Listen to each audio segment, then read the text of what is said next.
નમસ્તે મિત્રો, 12th chapter number 1ની અંદર ભૂતકાળમાં ગુજકેટની પરીક્ષામાં પૂછાયેલા MCQ સોલ્વ કરીશું. E જેટલો વિજાતીય વિદ્યુતભાર ધરાવતા 8 ડાયપોલને એક સમઘનમાં મૂકેલ છે, તો ઘનમાંથી બહાર આવતું કુલ ફ્લક્સ. મિત્રો, જ્યારે ફ્લક્સનો વિચાર કરવાનો થાય તો હંમેશા યાદ કરવું ગાઉસનો નિયમ, અથવા તમે ગોસનો નિયમ પણ કહી શકો. વિદ્યુત ડાયપોલ કંઈક આ પ્રમાણે વિચારી શકો. અને આવી ટૂંકમાં 8 ડાયપોલ એટલે કે 8 પ્લસ અને 8 માઇનસ, તો કુલ વિદ્યુતભાર થશે 0, એટલે કે પરિણામી વિદ્યુતભાર થાય 0. તો ગોસના નિયમ પ્રમાણે ફાઈ બરાબર sigma q by epsilon 0. Sigma q બરાબર 0 મૂકતા કુલ ફ્લક્સ થાય 0. આ MCQને સોલ્વ કરવા માટે તમને કુલમનો નિયમ યાદ હોવો જોઈએ. F બરાબર K Q1 Q2 by R². એક વિદ્યુતભાર 2Q, બીજો -Q, બંને વચ્ચેનું અમુક અંતર, ધારો કે R અંતર, ત્યારે લાગતું બળ F. તો આ સમીકરણ પરથી ધારો કે F બરાબર K, એક વિદ્યુતભાર 2Q, બીજો વિદ્યુતભાર -Q અને બંને વચ્ચેનું અંતર R વિચારીએ એટલે કે R². તો સમીકરણ 1. હવે તેમને વાહક તારથી જોડી અને છૂટા પાડી એટલા જ અંતરે, એટલા જ મતલબ અંતર બદલવાનું નથી, તો આવા કેસમાં કેટલું બળ લાગે? મિત્રો, આ બંને વિદ્યુતભારને વાહકથી જોડવામાં આવે તો સંપર્કની રીત વિચારીએ તો સંપર્ક બાદ વિદ્યુતભાર કેટલો? ધારો કે Q', તો તમને યાદ હોવું જોઈએ 2Q - Q બાય 2, એટલે બંને ગોળા પરના વિદ્યુતભારનો સરવાળો કરવાનો ભાગ્યા 2, માઇનસ પ્લસનું ધ્યાન રાખીશું, તો આન્સર બને Q/2. મતલબ એમ થયો કે સંપર્ક બાદ બંને ગોળા પરનો વિદ્યુતભાર કેટલો? Q/2. તો ફરીથી સૂત્ર વિચારીશું. F' બરાબર K, એક વિદ્યુતભાર એટલે Q/2, બીજો વિદ્યુતભાર એટલે Q/2, બંને વચ્ચેનું અંતર બદલવાનું નથી, એટલે કે સમીકરણ 2. 2 અને 1નો ગુણોત્તર લઈશું તો 1/8, F' ને કરતા બનાવીશું તો F/8.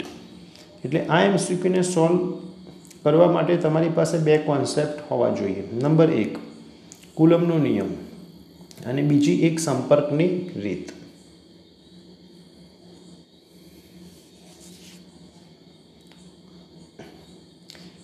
મિત્રો, બે વિદ્યુતભાર વચ્ચે હવા હોય અથવા શૂન્ય અવકાશ હોય ત્યારે લાગતું બળ, ધારો કે F, અને બંને વચ્ચેનું અંતર અને વિદ્યુતભાર ન બદલતા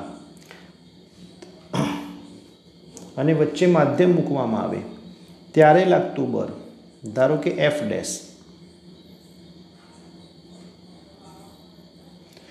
તો F' અને F વચ્ચેનો સંબંધ તમે સીધો આ પ્રમાણે પણ યાદ રાખી શકો.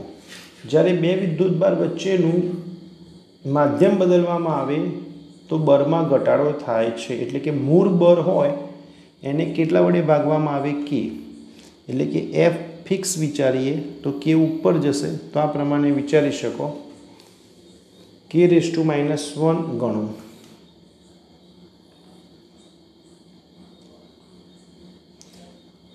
એક વિદ્યુત ડાયપોલ Z અક્ષ પર સંપાત થાય છે. તેનું મધ્ય બિંદુ યામાક્ષ પદ્ધતિના ઉગમ બિંદુ પર સંપાત થાય છે. ઉગમ બિંદુથી Z અંતરે આવેલા અક્ષીય બિંદુ પર તીવ્રતા સદિશ E(Z) હોય અને ઉગમ બિંદુએથી વિષુવરેખા પર Y અંતરે આવેલા બિંદુએ વિદ્યુત ક્ષેત્રની તીવ્રતા સદિશ E(Y) હોય, તો બંનેનો ગુણોત્તર લઈશું. એક કન્ડિશન જુઓ ખાસ, બંને અંતર સમાન વિચારીશું તો એક સૂત્ર તમને યાદ હોવું જોઈએ, અક્ષ પરના બિંદુએ વિદ્યુત ક્ષેત્ર શોધવા માટેનું સમીકરણ. બીજું વિષુવવૃત્ત પર, પણ આ સમીકરણમાં થોડું ધ્યાનથી જુઓ, કંઈક ભૂલ દેખાશે તમને. આ 2 ન આવે, માત્ર શું લખાય? KP into p caret by y cube. ટૂંકમાં અક્ષ પરના બિંદુ માટે 2p લખાય અને વિષુવવૃત્ત માટે ખાલી p લખાય અને k તો અચળાંક આવશે. બંનેનો ગુણોત્તર લઈશું એટલે 2 જવાબ આવશે.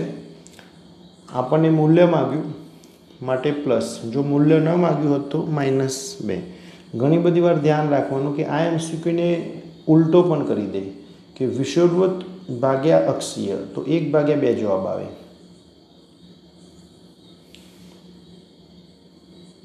ચલો, આ સવાલને સોલ્વ કરવા માટે આ પ્રમાણે વિચારી શકો કે આ પ્રમાણે એક રિંગ વિચારી લો કે એ ત્રિજ્યાના પરિઘ પર રેખીય વિદ્યુતભાર ઘનતા, બરાબર. ધારો કે એનું કેન્દ્ર O, માનો કે આ ખૂણો વિચારી લો dθ. ખૂણાની સામેની બાજુ એટલે ચાપ.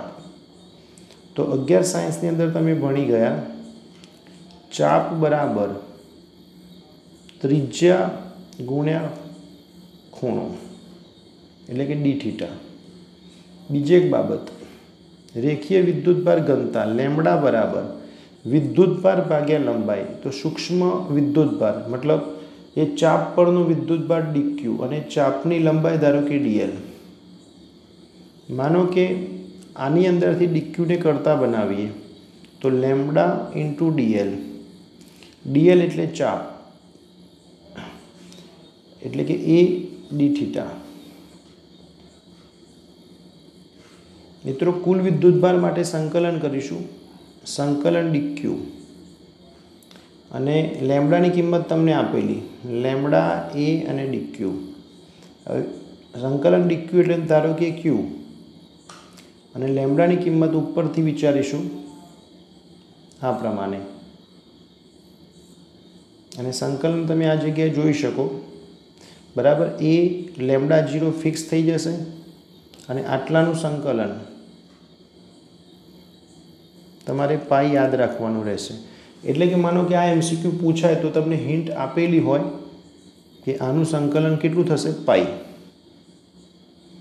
જો ફરીથી એકવાર, સૌ પ્રથમ સૂક્ષ્મ ચાપ ગણી લેવી, ચાપ પરથી dq ગણી લેવું અને dqનું સંકલન કરીશું તો કુલ વિદ્યુતભાર થશે. અહીંયા પણ સ્ટેપ બાય સ્ટેપ લખેલું કે પહેલાં ચાપ, પછી dq, પછી કુલ વિદ્યુતભાર માટે સંકલન. નિયમિત વિદ્યુત ક્ષેત્રમાં રાખેલ વિદ્યુત ડાયપોલ પર લાગતું ટોર્ક સદિશ P અને સદિશ E વચ્ચેના કેટલા ખૂણે મહત્તમ મળે. તો સદિશ ટાઉ બરાબર સદિશ P ક્રોસ સદિશ E એટલે કે ટાઉ બરાબર PE sin θ.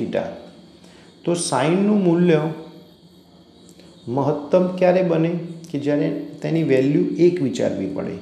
અને એક મૂલ્ય ક્યારે પ્રાપ્ત થાય કે થીટા બરાબર કેટલા હોય, 90. ઘણી બધી વાર મિત્રો આ ટાઈપના MCQમાં અહીંયા લઘુત્તમ કરી દે. લઘુત્તમ મતલબ 0 ક્યારે બને, તો પછી એંગલ 0 વિચારીશું.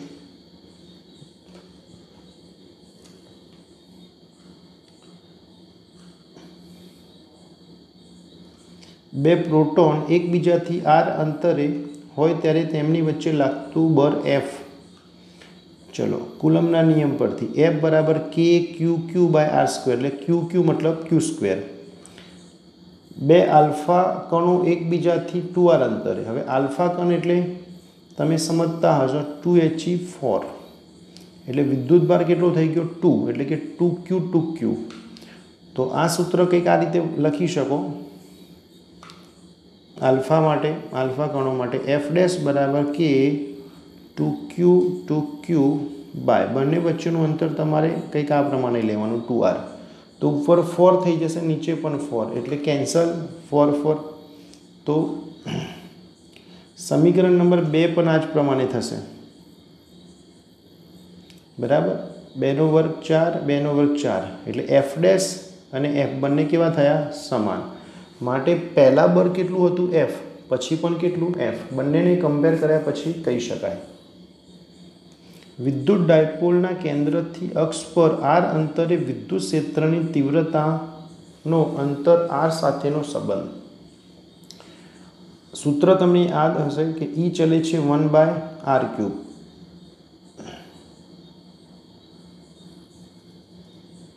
ચલો, આ ટાઈપનો સવાલ समझवाथी सॉल्व थशे। पहला तो आपने फ्लक्सનું सूत्र याद होવું જોઈએ। फाई बराबर ए ई कॉस थीटा। थीटा कोनी कोनी वच्चे लईशुं? ए अने ई वच्चे। ए एटले क्षेत्रफळ सदिश अने ई एटले विद्युत क्षेत्र। चलो विद्युत क्षेत्र कई बाजू विचारवानुं? वाय दिशामां अने एक्स वाय समतलमां। अहींया समतल अने खास ध्यान राखवानुं के चौरस आपेलो। चलो जोईए कि आ प्रमाणे विचारी लो। आ एक्स, आ वाय अने आ जेड। बराबर। समतल क्या दौरवानुं?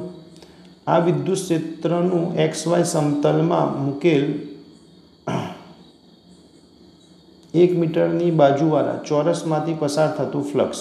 एटले समतल चौरस समतल तमारे दौरवानुं एक्स वाय नी अंदर। एटले के आ समतल। बराबर। हवे आ समतल ने लंब क्षेत्रफळ सदिश होय छे। एटले लंब एटले के जेड दिशामां, सदिश ए जेड दिशामां। विद्युत क्षेत्र मित्रों आपेलुं वाय दिशामां, सदिश ई। तो आ फिगर परथी जोई शकाय।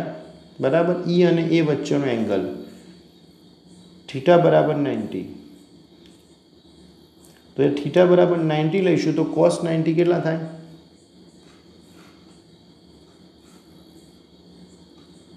फाई बराबर ए ई cos 90। cos 90 थाय 0, मतलब 0। मित्रों आ टाइपनो एमसीक्यू घणी बधी वार पूछाई गयेलो छे। मित्रों अत्यारे समतल तमने एक्स वाय में आपेलू, घणी बधी वार वाय जेड में आपे। वाय जेड में आपे तो ए कई तरफ जैसे एक्स तरफ, तो भी एंगल केटलो थाय 90। मानो कि समतल तमने एक्स जेड में आपेलू होय तो ए कई तरफ जैसे वाय तरफ, तो ते केस में थीटा बने 0। एटले आवा 3 रीते बनी शके एमसीक्यू। बीजू घणी बधी वार विद्युत क्षेत्र तमने एक्स दिशा में पण आपेलू होय, जेड दिशा में पण आपेलू होय। टूंकमां जे प्रमाणे रकममां वात करी होय ते प्रमाणे फिगर दोरवी अने एंगल सेट करवो। जो एंगल 90 बनतो होय तो फ्लक्स शून्य थई जशे, अने जो एंगल 0 बनतो होय तो पछी ए नी अने ई नी किंमतो मूकवी। ए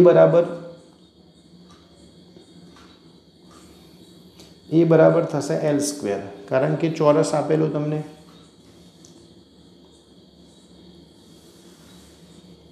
चलो बे विद्युत भार वच्चे डायइलेक्ट्रिक होय अने बे विद्युत भार वच्चे हवा होय त्यारनो जे संबंध।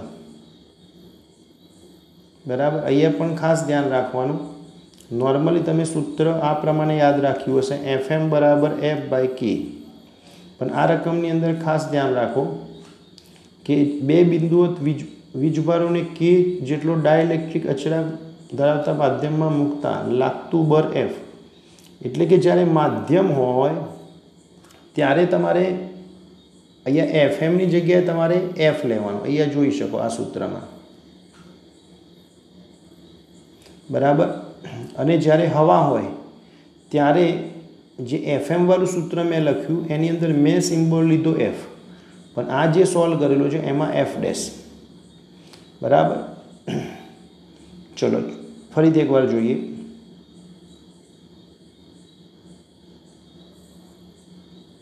कि तमने आने धारो कि हूँ एफ डैश लई लऊं। चलो फरीथी एक बार। माध्यम होय त्यारे बर केटलुं एफ एम, शून्य अवकाश होय त्यारे केटलुं एफ डैश अने के वडे भागीशुं। आ सूत्र तमे थियरी में भणी गया। तो एफ एम बराबर तमने आपेला एफ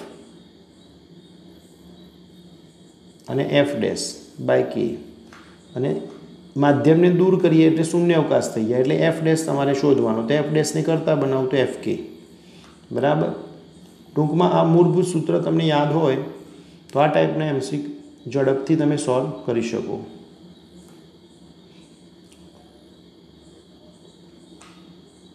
मित्रों आ दाखलो जूनी बुकनी अंदर आपेलो हतो। बराबर। पण दाखलानी लेंथ घणी वधारे छे, घणो होय तो गणी शकाय।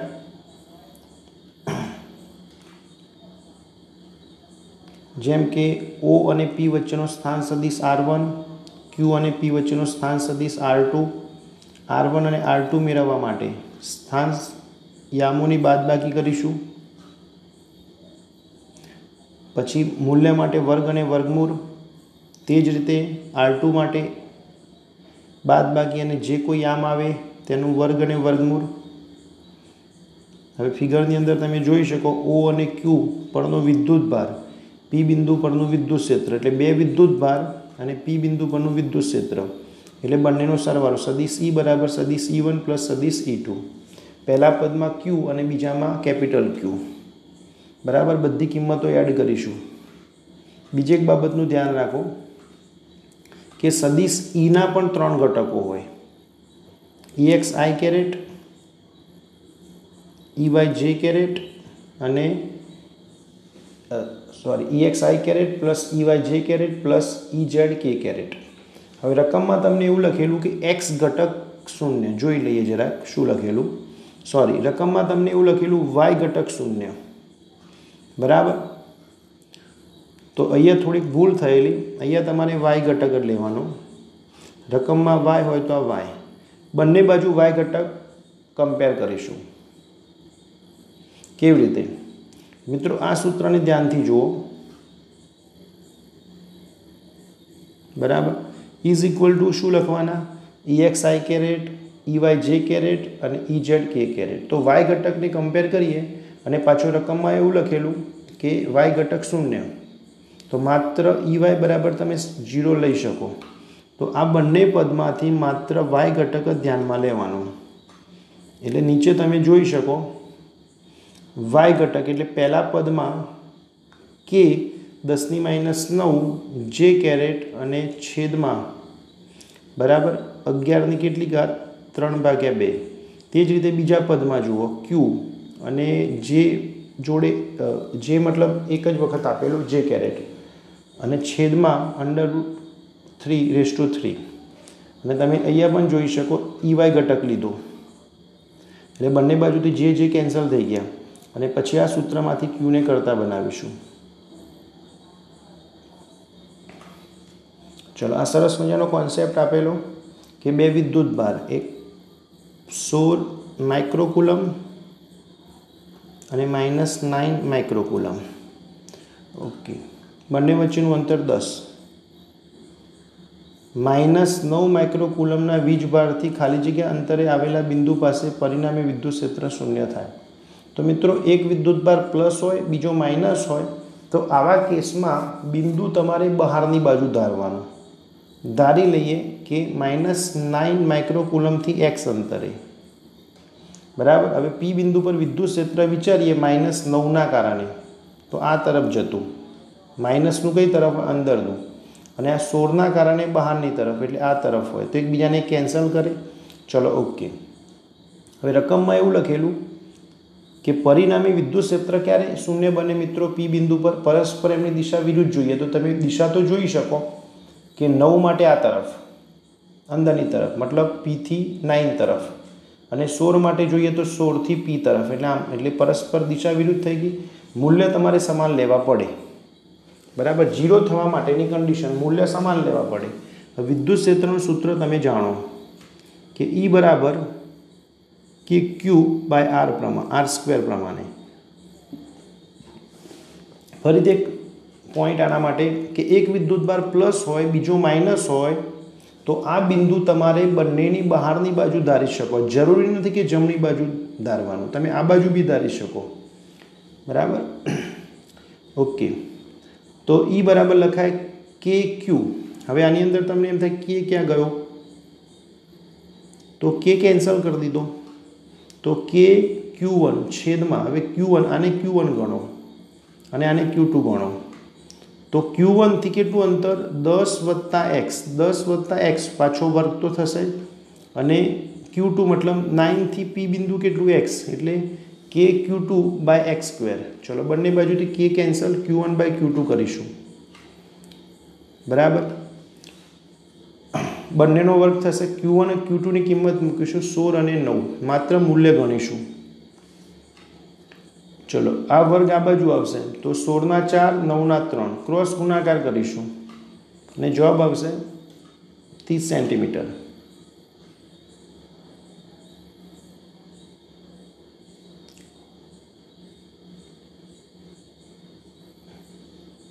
आमां सिंपल कॉन्सेप्ट एक विद्युतभार प्लस अने बीजो माइनस होय तो बिंदु बहारनी बाजू धारवुं अने बंने विद्युतभार समान होय, समान एटले के बंने प्लस होय अथवा बंने माइनस होय तेवा केसमां बिंदु वच्चे धारवुं। विद्युत क्षेत्रनी तीव्रतानुं पारिमाणिक सूत्र E बराबर F/Q परथी बनावी शको। चलो F नुं शुं थाय? बळनुं पारिमाणिक सूत्र M1 L1 T-2 अने विद्युतभारनुं परिस्थितिने आधीन मानो कि तमने Q ना पदमां आप्युं होय तो खाली Q लखी दो, पण अहींया Q A ना पदमां आपेलुं तो लखवुं पड़शे A1 T1।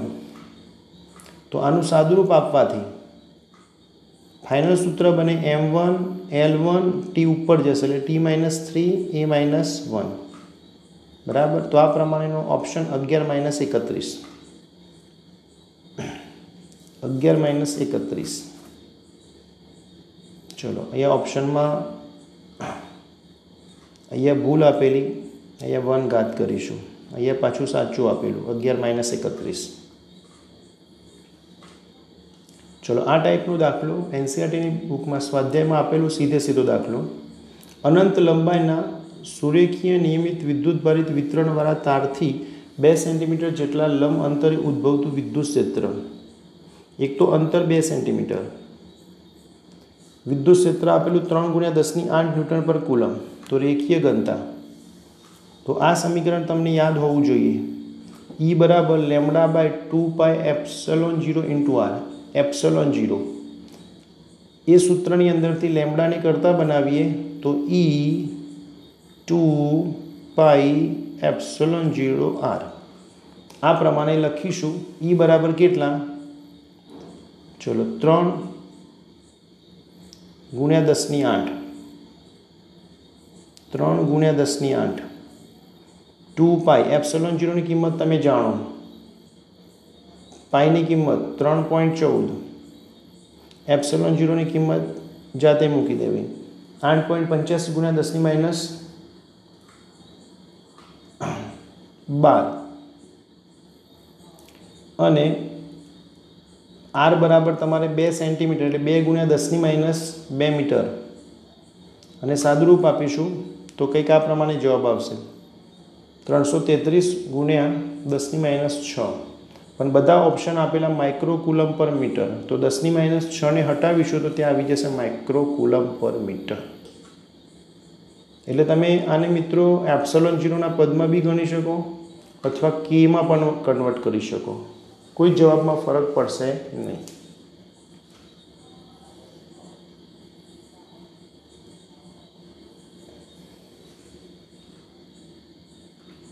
સમાન દર અને સમાન વિદ્યુતભાર ધરાવતા બે કણો જ્યારે એકબીજાથી અમુક અંતરે રહેલા હોય ત્યારે તેમની વચ્ચે લાગતું અપાકર્ષી વિદ્યુતબળ તેમનામાંથી એકના વજન જેટલું। આ મહત્વનો પોઈન્ટ, કોઈ એકના વજન જેટલું। હવે જો સમાન દર સમાન વિદ્યુતભાર, હવે કુલમ્બનું સૂત્ર તમને યાદ હશે કે Q1Q2/r² અને એકના વજન જેટલું, વજન એટલે શું? mg। અહીંયા ધ્યાન રાખવાનું, જો બેનું વજન પૂછ્યું હોય તો 2mg લખવાનું, એકનું વજન પૂછ્યું હોય તો mg લખવાનું, કુલ વજન કીધું હોય તો પણ mg લખવાનું। 3 ટાઈપની વેરાયટી આવશે, mg એકનું વજન, બેનું વજન તો પણ 2mg અને કુલ વજન તો બી 2mg બરાબર। એટલે જેટલું મતલબ શું, બે બળને તમે કમ્પેર કરી શકો, બે વિદ્યુતભારો વચ્ચે લાગતું અપાકર્ષી બળ બરાબર એક કણનું વજન। आ कंडीशन रकम में आपेली। चलो कि समान विद्युतभार એટલે QQ એટલે Q² થઈ જશે મિત્રો। આની અંદર r ને કરતા બનાવીશું r² ને, બાકીની કિંમતો k બરાબર 9 × 10⁹ Q બરાબર 1.6 × 10⁻19। આની અંદર ધ્યાન રાખવાનું, જો કે તમને વિદ્યુતભાર આપી દીધેલો, ઇલેક્ટ્રોન કીધા હોય તો બી આટલો જ વિદ્યુતભાર લખો, પ્રોટોન કીધા હોય તો આટલો જ વિદ્યુતભાર લખો, પરંતુ કિંતુ ઇલેક્ટ્રોન હોય તો દર બદલાશે, પણ પ્રોટોન હોય તો આટલું દર। અહીંયા એવી કોઈ ચોખટ નથી કરી ઇલેક્ટ્રોન પ્રોટોનની, એ તમને દર અને વિદ્યુતભાર આપી દીધેલું, તો તે પ્રમાણે કામ કરીશું. ઓકે, એમ લઈશું 1.66 × 10⁻27 અને જી બરાબર 10 સાદુરૂપ આપીશું અને પછી આનું વર્ગમૂળ લઈશું, તો લગભગ આટલો જવાબ આવશે 1.18 × 10⁻1 મીટર. ચલો, કુલમ અચળાંક Kનું પારિમાણિક સૂત્ર, તો F બરાબર KQ²/R². તો K ને કરતા બનાવીએ. Fનું પારિમાણિક સૂત્ર m1L1T-2, R મતલબ લંબાઈ એટલે કે L2 અને નીચે વિદ્યુતભાર Q માટે લખાય A1T1 બરાબર. અહીંયા થોડુંક એડજસ્ટ કરવાનું, A1T1 એટલે એના જગ્યાએ આઈ સિમ્બોલ લીધેલો, એના સ્થાને આઈ સિમ્બોલ, બીજું કોઈ રોકેટ સાયન્સ નથી બરાબર. જે પ્રમાણે ઓપ્શન આપેલા એ પ્રમાણે. ફરીથી એકવાર, બળનું પારિમાણિક સૂત્ર m1L1T-2, અંતરનું L પણ વર્ગ એટલે L2 અને વિદ્યુતભાર A1T1 પણ એના સ્થાને I લેવાનું એટલે I1T1 અને સાદુરૂપ આપીશું. મિત્રો આ MCQ મતલબ આ ટાઈપનો MCQ પણ તમને સ્વાધ્યાયમાં આપેલો, એટલે કે સ્વાધ્યાયના જે દાખલા આપે NCERTમાં એમાં આવો એક દાખલો આપેલો. હવે જો બંને પ્લેટ પર પૃષ્ઠ વિદ્યુતભાર ઘનતા સમાન, તો કંઈક આ રીતે વિચારી શકાય કે આ બે પ્લેટ બંને પર સિગ્મા હોય. આ તમને ભલે મેં એક સીધી એક રેખા દોરી પણ એકચ્યુઅલી સમતલ દોરેલા છે. તો ત્રણ અલગ અલગ બિંદુ પસંદ કરી લઈએ. માનો કે આ એ બિંદુ, આ બી અને આ સી બરાબર. સમતલના કારણે સમતલની લંબ વિદ્યુત ક્ષેત્ર કેટલું તમને યાદ હોવું જોઈએ થિયરી પરથી, E બરાબર σ/2ε0. અને અંતર સાથે કોઈ લેવા દેવા નથી, પરંતુ લંબ હોય, સમતલને લંબ. ચલો હવે જોઈએ. આનું નામ આપીએ 1 નંબરનું સમતલ, આનું નામ આપીએ 2 નંબર, આ 1 અને 2. હવે ધ્યાનથી જુઓ, બંને પર પૃષ્ઠ વિદ્યુતભાર ઘનતા પ્લસ. તો ચલો આ 2 નંબરના સમતલના કારણે બી બિંદુ પર વિદ્યુત ક્ષેત્ર કઈ તરફ? બહારની તરફ, E2. એટલે કે 2 નંબરથી બહારની તરફ જતું બતાવું. તે જ રીતે ત્યાંથી બહારની તરફ, પરંતુ એ બિંદુ પર E2, તે જ રીતે સી પર E2. ટૂંકમાં મિત્રો 2 નંબરની પ્લેટનું વિદ્યુત ક્ષેત્ર અલગ અલગ બિંદુ પર બતાવ્યું. બધા E2 તમને જાણે એવું લાગશે કે 2 નંબરની પ્લેટમાંથી બહારની તરફ જતા અલગ અલગ બિંદુ પર. તે જ રીતે હવે વાત કરીએ 1 નંબરની પ્લેટ એટલે કે આ પ્લેટ.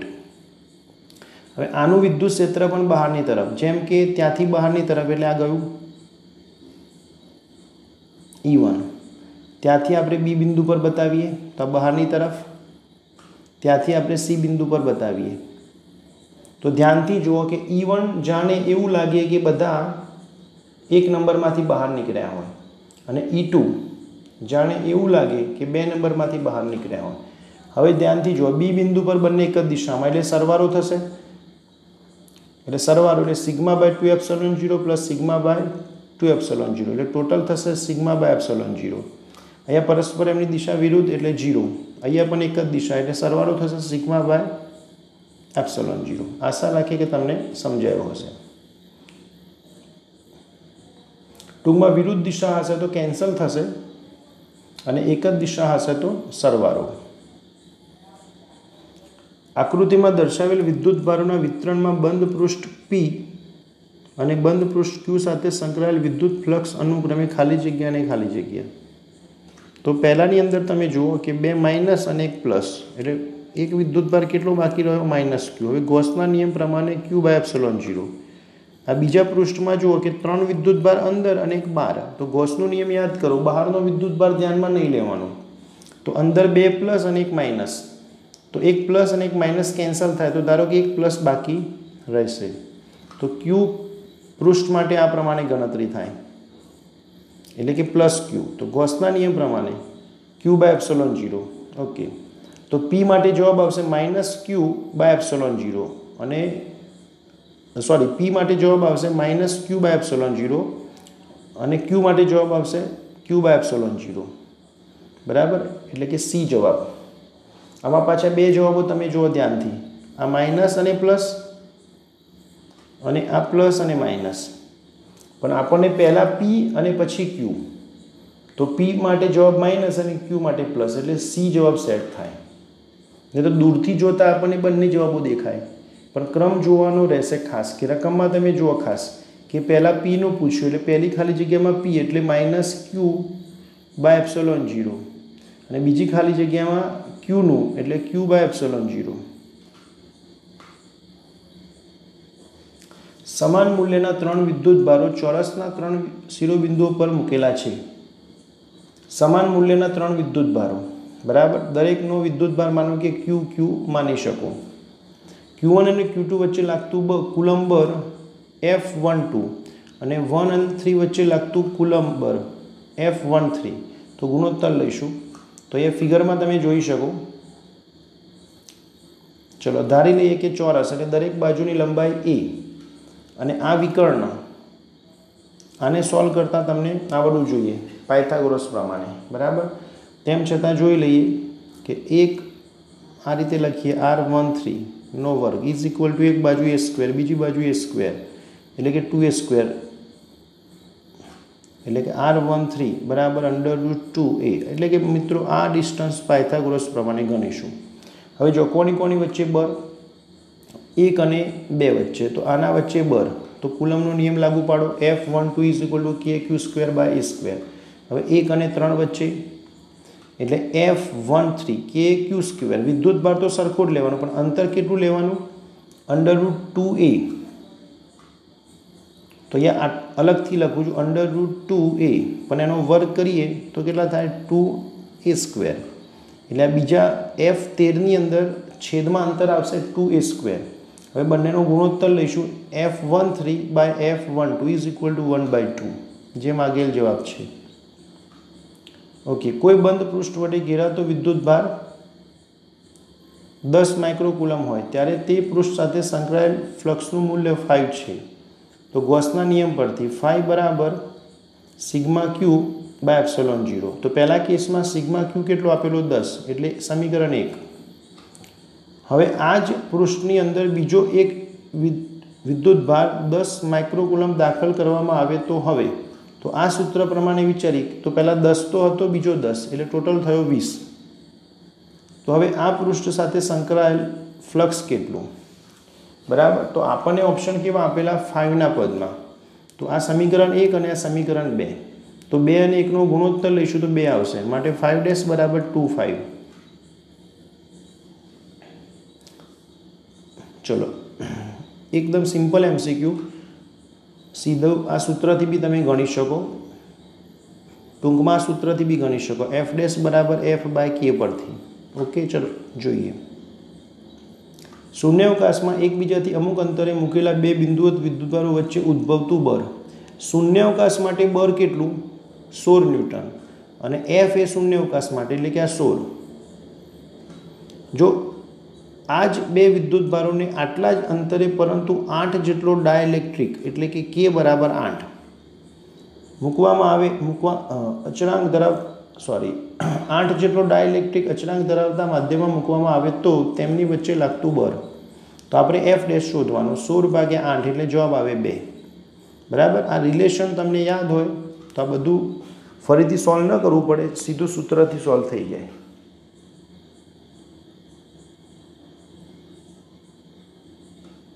આશા રાખીએ મિત્રો તમને MCQમાં સમજ પડી હશે. તે ઉપરાંત ગુજકેટની પરીક્ષા માટે કે ચાહે બોર્ડની પરીક્ષા માટે NCERTની અંદર આપેલા ઇક્વેશનો, એની ભૌતિક રાશિ, એના પારિમાણિક સૂત્ર કેવી રીતે બનાવવા, એના અંડરલાઇન, પછી ગ્રાફ યાદ રાખીશું, ઉદાહરણ અને સ્વાધ્યાયના દાખલા કે જે સાઈઝમાં નાના હોય, જે ફટાફટ ગણી શકાય. તો એ દાખલાઓ પણ તમે સારી રીતે વાંચી લો તો તમને MCQ અને બોર્ડની પરીક્ષા માટે MCQ ટૂંકમાં ગુજકેટની પરીક્ષામાં પૂછાશે અને બોર્ડની પરીક્ષામાં પૂછાશે અને નીટની પરીક્ષામાં પણ તમને ખૂબ ફાયદો થશે. એટલે NCERTની બુક જો સારી રીતે વાંચેલી હોય તો આ બધા MCQ તમે ફટાફટ સોલ્વ કરી શકો. ટૂંકમાં મિત્રો કોન્સેપ્ટ યાદ હોવો જોઈએ.